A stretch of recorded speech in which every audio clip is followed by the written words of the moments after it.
Okay, one more thing before we go to the front panel.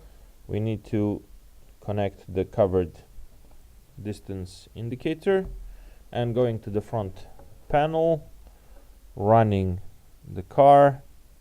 So when the car is off, no distance is covered. That looks okay. Or sorry, the previously covered distance is remembered. That looks okay. But when we turn on the car, something weird is happening. We go up to 127 actually here, and then we go back down to minus 128. We rise to 127 and then go straight down to minus 128. So this is obviously a data type problem, and we can see here that the data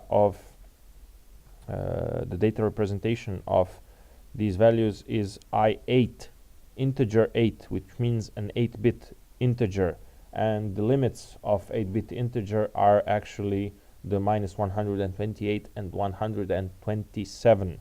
So when we increase our distance, go up through 100 to 127, the next value that we go to is actually minus 128, because that's the way this data type works. So because these are its limits, what we need to do is change the representation of this data.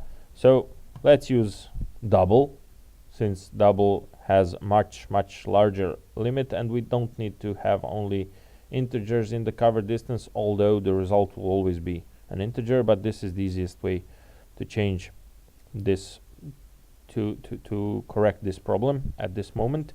So still this value coming through here, the value of distance covered during one loop iteration in meters is I8, and it will never go beyond 127 meters.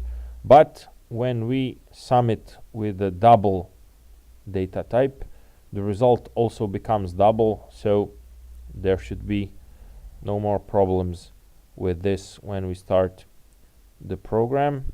We have to turn on the car, of course.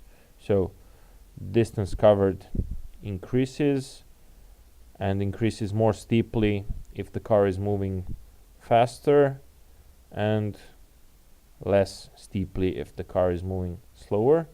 When it is idle, the distance does